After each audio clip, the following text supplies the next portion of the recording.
നാളെയാണ് തിരുവോണം. എല്ലാവർക്കും എൻ്റെ ഓണാശംസകൾ. ഇന്ന് ഉത്രാടപ്പാച്ചിൽ കഴിഞ്ഞ് അല്പം 2 വാക്ക് നാട്ടുകാരോട് സംസാരിക്കാമെന്ന് വിചാരിച്ച അടിസ്ഥാനത്തിൽ ഒരു വീഡിയോ ചെയ്യുകയാണ്.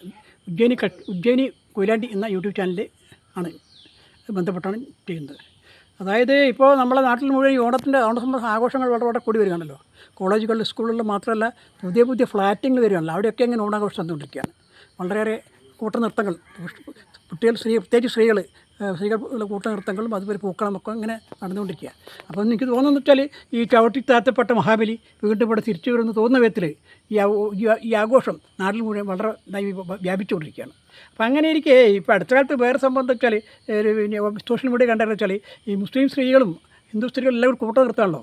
അപ്പോൾ അതിനെപ്പറ്റി ഇങ്ങനെ നീട്ട് നിർത്തുമ്പോൾ മുസ്ലിം ചില ആൾക്കാർ അത് ചെയ്യാൻ പാടില്ല എന്നൊക്കെ പറയുന്നുണ്ട്. പക്ഷേ എന്നാൽ മുസ്ലിം പെൺകുട്ടികൾ തന്നെ വരഞ്ചിട്ട് ഇത് നമ്മളെ ഒരു ദേശീയാഘോഷമാണ്, നമുക്ക് പല വിധത്തിലും നമ്മുടെ കേരളത്തിൻ്റെ ഇതുമായിട്ട് ബന്ധപ്പെട്ടാണ്, അത് ചെയ്യാൻ പാടില്ല എന്ന് പറയുന്നത് ശരിയല്ല എന്ന തോതിലൊക്കെ പറയുണ്ടായി. അപ്പോൾ അതിൽ വേറെ വിഷയം എന്താ വെച്ചാൽ ഈ മുസ്ലിംമാർ ബന്ധപ്പെട്ട് പറയുന്ന കാര്യം എന്താ വെച്ചാൽ നമ്മുടെ ഇവിടെ മുസ്ലിം മതം തന്നെ ഉണ്ടായത് ഇനി അറബികൾ കേരളത്തിലേക്ക് വന്നതോടനുബന്ധമായിട്ടാണ് ഇവിടെ മുസ്ലിം മതം തന്നെ ഉണ്ടായത്.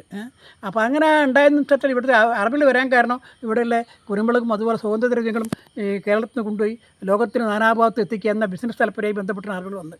അങ്ങനെ അറബികൾ ഇവിടെ വന്ന സമയത്ത് അതിലൂടെ പിന്നീട് ഇസ്ലാം പ്രബോധകരിവിടെ വന്നിട്ടാണ് ഉണ്ടായിട്ടുള്ളത്. അപ്പോൾ അങ്ങനെ വരുമ്പോൾ ഈ കേരളത്തിലെ ഭൂപ്രകൃതി എന്ന് പറഞ്ഞാൽ മറ്റാരേക്കാൾ പ്രാധാന്യം കൊടുക്കേണ്ട ആൾക്കാരാണ് മുസ്ലിം ജനവിഭാഗം എന്ന് എനിക്ക് തോന്നുന്നത്. അതുകൊണ്ട് ആ ഭൂപ്രകൃതിയുടെ ആഘോഷമാണ് ഓണം.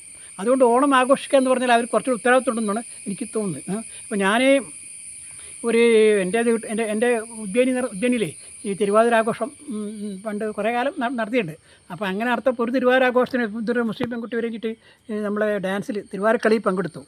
അപ്പോൾ അതുപോലെ ഇങ്ങനെ ചില വിവാദങ്ങളൊക്കെ ഉണ്ടായിരുന്നു. പക്ഷേ അതൊക്കെ ഉണ്ടായിട്ടും അത് പിന്നെ നിന്ന് പോയി. പിന്നെ ഇപ്പോൾ നമ്മൾ കാണുന്ന മുസ്ലിം പെൺകുട്ടികളുടെ സജീവമായ പങ്കാളിത്തം നമ്മളിപ്പോൾ ഇതിൽ കണ്ടുകൊണ്ടിരിക്കുകയാണ്. അപ്പോൾ അത് ഒരു നല്ല കാര്യം തന്നെ, നല്ല കാര്യം തന്നെ, അവർക്ക് മാത്രമല്ല എല്ലാവർക്കും നല്ല കാര്യം തന്നെയാണ് എനിക്ക് തോന്നുന്നത്. പിന്നെ ഇതുമായി ബന്ധപ്പെട്ട് ഞാനിപ്പോൾ വേറെ കാര്യം എന്താ വെച്ചാൽ ഈ സ്പിരിറ്റ് ഉണ്ടല്ലോ, നമ്മളെ സ്പിരിറ്റ് ഈ കാര്യങ്ങളൊക്കെ നമുക്ക് നല്ല സ്പിരിറ്റ് ഉണ്ടാകുന്നത് വെച്ചാൽ നല്ലൊരു കാര്യമായിട്ട് തോന്നുന്നത്. കാരണം വെച്ചാൽ ഈ ഞാൻ ഒരിക്കലും നമ്മളെ MGS നാരായണൻ്റെ പറ്റി മരിച്ചപ്പോൾ ഒരു വീഡിയോ ആയിരുന്നു.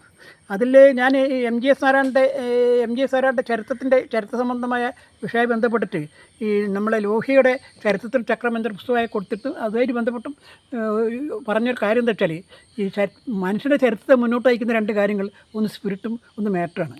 മാറ്റർ എന്ന് പറയുന്നത് നമുക്ക് സയൻസായിട്ട് ബന്ധപ്പെട്ടാണ്. മാറ്റർ നവീകരിക്കുക എന്നുള്ളതാണോ സയൻസിൻ്റെ ഉദ്ദേശം. പിന്നെ സ്പിരിറ്റ് എന്ന് പറഞ്ഞാൽ മനുഷ്യന് പുതിയ ഉഷാറ് നൽകുന്ന സാധനമാണല്ലോ സ്പിരിറ്റ്. അപ്പോൾ അത് രണ്ടും, മാറ്ററും സ്പിരിറ്റും മനുഷ്യൻ ചരിത്രത്തിന് മുന്നോട്ട് കൊണ്ടുപോകുന്ന 2 സംഗതികളാണ്. അപ്പോൾ നമ്മൾ ഈ പറയുന്ന പ്രാദേശിക സംസ്കാരത്തൊക്കെ ചില ശക്തി നമ്മുടെ നമ്മുടെ സമൂഹത്തെ മുന്നോട്ട് നമുക്ക് വളരെ ഉപകരിക്കും എനിക്ക് തോന്നുന്നത്. അപ്പം അങ്ങനെ മാറ്ററും സ്പിരിറ്റും കൂടി സംയോജിച്ച് സംഭവം ഇവിടെ ഉണ്ടാക്കിയെടുക്കുമ്പോൾ അതിനെയാണ് നമ്മളെ പുത്തൻ നാഗരികത എന്ന് പറയുന്നത്. നമ്മളെ ഒരു പുതിയൊരു നാഗരികത ഉണ്ടാക്കിയത്. അത് ആ നാഗരികത എന്ന് പറഞ്ഞാൽ പാശ്ചാത്യ നാഗരികതയ്ക്ക് വിരുദ്ധമായിട്ടുള്ള ഒരു സംഭവമായിരിക്കും. പാശ്ചാത്യ നാഗരികത എന്ന് പറഞ്ഞാൽ വെറും സയൻസും മാറ്റർ മാത്രമായിട്ട് ഇങ്ങനെ പോകുന്നത്, അവരെ ചൂഷണത്തിന് ഉപാധിയാക്കിയിട്ട് സയൻസിനെ മാറ്റിക്കൊണ്ട് പോകുന്ന ഒരു സംഭവമാണല്ലോ.